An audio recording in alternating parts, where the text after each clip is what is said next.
What's good, family? Demondre Douglas here, back with another video. Shalom. What's up, all my star seeds, all the children of the Most High? It's good to see you guys again. Family, I don't know what the 8th was, but it was very intriguing, to say the least. It's the first word that comes to my mind. Anywho, family, they are definitely watching hard. Like, the ops definitely trying to know what we got going on. And this is for someone, whoever has been praying and binding monitoring spirits, you need to continue to do so daily, because they are all around you, family. And you already know, if your people not filled with the Holy Spirit, they're not a born-again believer, then they are not sealed and they could be hijacked. It is what it is. I just wanted to give a quick really explanation, like rundown of what I've been witnessing. One thing I have noticed is they don't want you to talk about the spirit stuff at all. Like your friends, your family, your neighbors, they don't want you to. If you try to even begin a sentence, bro, like if you just think it before you can even say it, it's like they know you're thinking it or what you're about to say, and they will cut you off. They will change the subject. They just don't want to talk about it. And because it would expose them. Like, that's the main reason why you can't talk to your friends and family about it, because what you're talking to them about, they're a part of. Like, the issues that you see and that you're witnessing, they're on that team. So they don't want to talk about it, period. And I dislike that anytime something supernatural happens, even if they witness it, they're going to explain it away. They're going to explain it away. It's always something, family. It's always something. It's never the spirit world. It's never angels. It's never demons. It's just always coincidence. It's always, it just so happened. There's several statements that they make. For me, particularly in my journey right now, weed is like a no-go. I've been, I don't want to say trying to quit, because trying is not a word. I've been slowing down with the goal of completely quitting. And those around me, they're like, you know, don't expect yourself to just quit cold turkey. You're not going to be able to just stop. And it sounds nice, but it's opposite of what I'm trying to do. Therefore, it is not of my team. My God said I'm supposed to be sober. I know I'm supposed to be sober. And if you know you're supposed to be sober, then it becomes willful sin, and you give legal rights to these entities to afflict you and to mess with you and to disturb you in your sleep. And it's just not fun. It's not. And when I try to literally explain to my family and my friends, my coworkers, whatever, that, bro, I can't smoke weed because it makes me wig out, they're just like, oh, you smoked it too much. That was some good shit. You just hit it too hard. And I'm like, damn, why it can't be that God said we not supposed to get high? Why it just can't be that? Like, I don't understand. Why it just can't be that? Well, I digress. Family, I smoked weed, right? I could hear the angels and the demons talking, family. I could hear the demons talking to the angels, telling the angels that they had legal right to me and that they pretty much wanted to torture me and afflict me. And I could hear the angels speaking on my behalf as far as talking about the grace and the mercy and talking about, okay, when he does get high, la la la. At the end of the day, there is no justification for a sin or a sin cycle, especially once you know. Family, I was freaking out. I ain't gonna lie to you. I was scared as fuck. I was scared. Like I said, I could feel their presence. I could hear them. And if you talk to any seer, any prophet, any man or woman of God, they will let you know that we are always surrounded by other entities at almost all times, family. They're there. It's just a matter of whether you are conscious enough to recognize their presence. And So when I had the bad trip, family, this was yesterday. When I told my peoples this morning, it finally hit me like, bro, y'all want me to stop. Y'all don't want me to stop. Y'all are doing and saying everything, but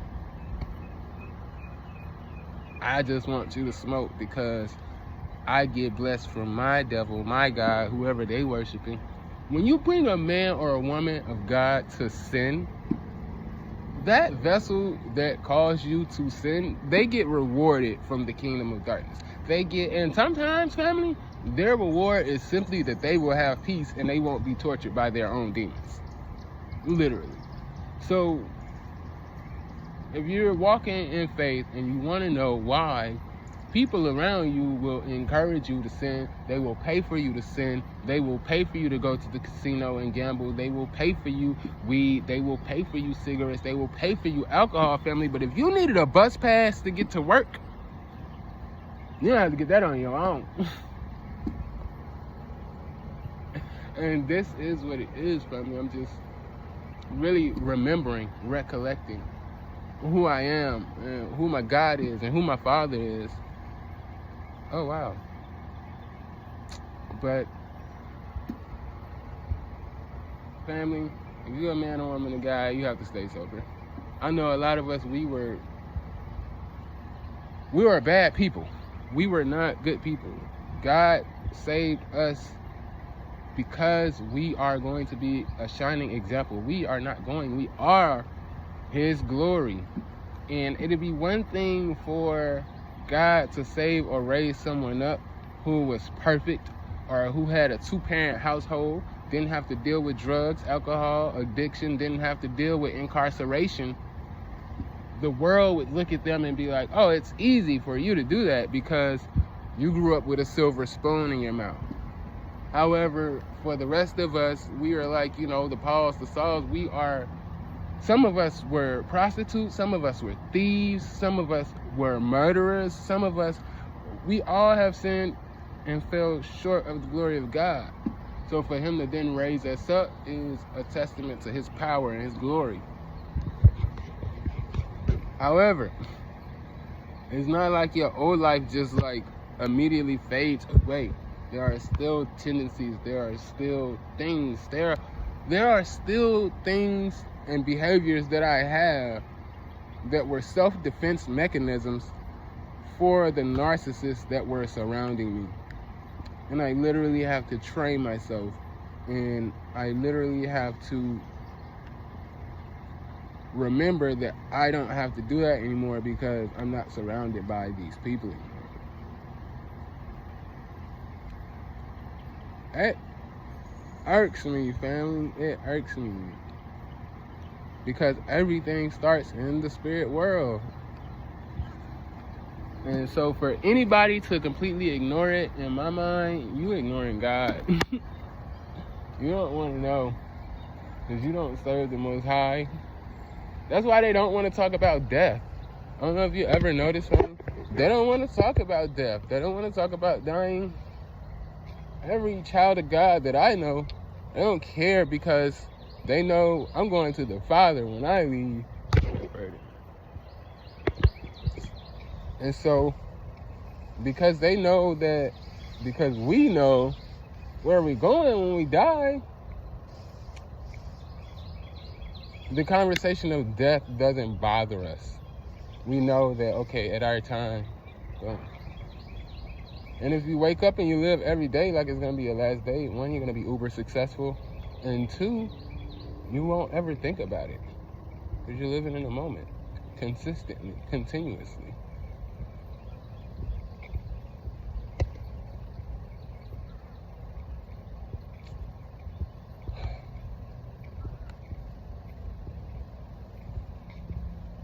It's fire, right, family? This is the only state I've ever seen people cut grass in the rain. Multiple times now. I love fresh, nicely cut lawns. So I'm happy that the people are doing their lawns. It's just really weird to me that the times I decide to shoot a video, You just so happen to exactly decide to cut your grass, even though it's raining. But I digress. God bless.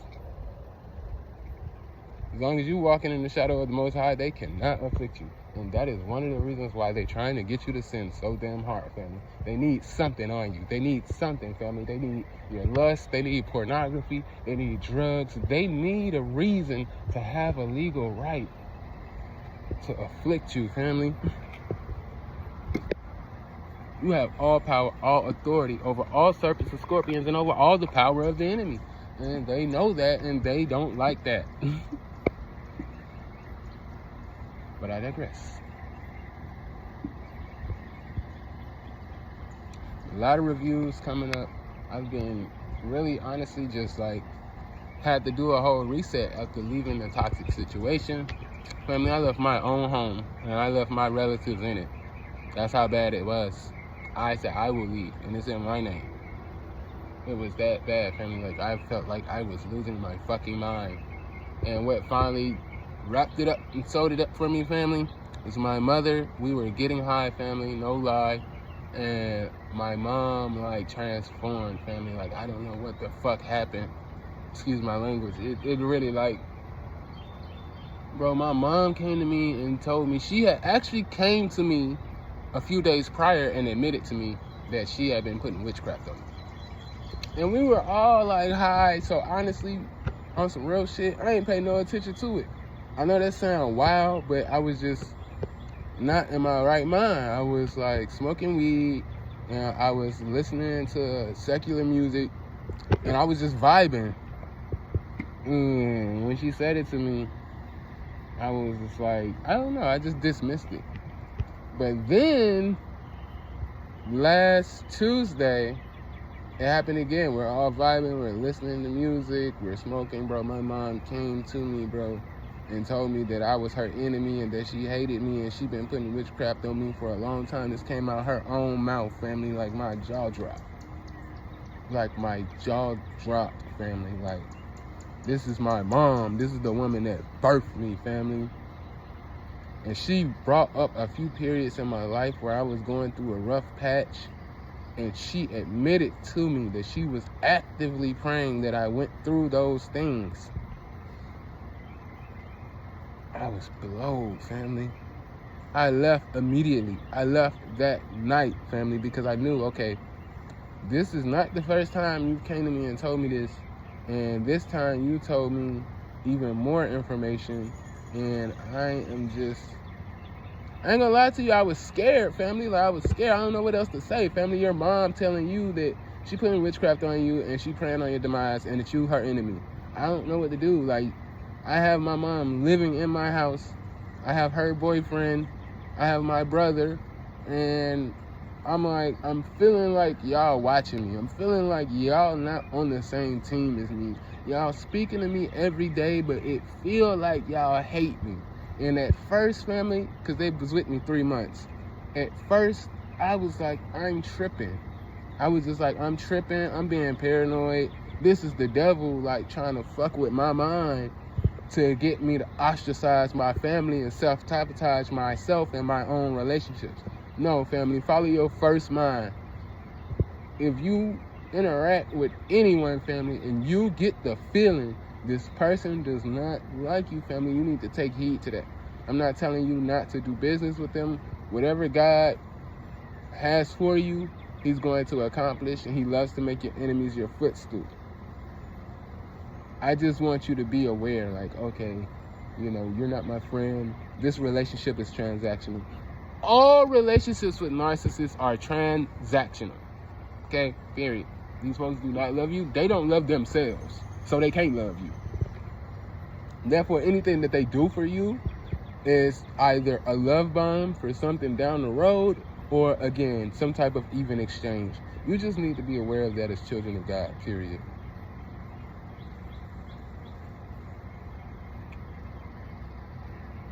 I had an appointment for something very important. Someone real close to me asked me 3 different times when the appointment was. She kept saying it. She was like, when you say your appointment was at 3? And I'm like, nah, it's at 1. Then like 10 minutes later, she was like, I couldn't hear you earlier. You said you got to go to your appointment. You said, what time your appointment is? You said 3? I said, no, it's at 1. And right before we got off the phone, she did it again, family. And I'm just like, why are you so concerned about my appointment? Like, I don't understand why you're so concerned about my appointment. We're in different states. It's not like you're taking me. Like, why does it matter? Family, I was on the phone with her. I got a phone call from the people, and they changed my appointment. And I could not help but get the feeling, family, that she had something to do with it spiritually.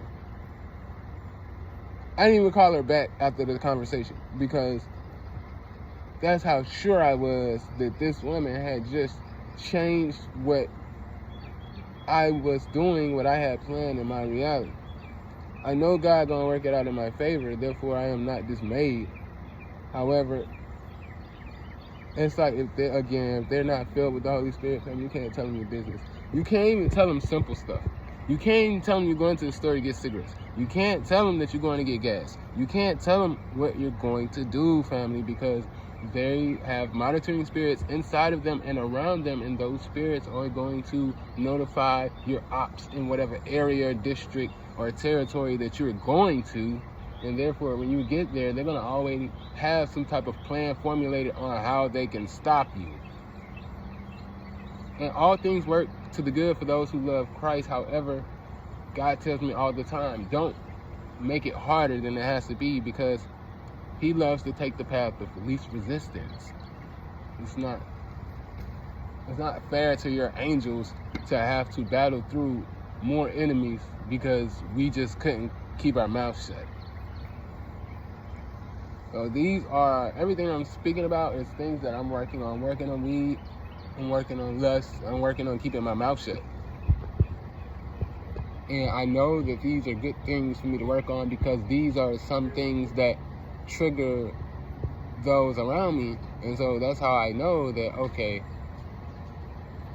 these are things that I need to do. These are things that I need to work on if I am to get better and level up. And make no mistake, Earth is a school, and your goal, your objective is to level up consciously as close to God as you can, to be as Christ-like as possible. Your goal is to become as Christ-like as possible. Like, and Jesus is our example, and the Bible is our instructions, basic instructions before leaving Earth. You gotta know what you're doing, family. I just had a guy walk right past me, looked me dead in the face. And so now I'm getting to the point, family, I used to walk with my head down, family. I used to not try to make eye contact. Now I love making eye contact because when I look into your eyes, I can see into your soul. I can see what entities that you're embodying. I can see what sins around you because I know them. I've experienced them. 1, I was asleep at one point. And then 2, once I woke up, I had to do battle with a lot of these entities, Jezebel, Ahab, I hate this one, Leviathan. So when they are present in another being, even if it's a lower level ranking demon that falls under those higher, I know them. And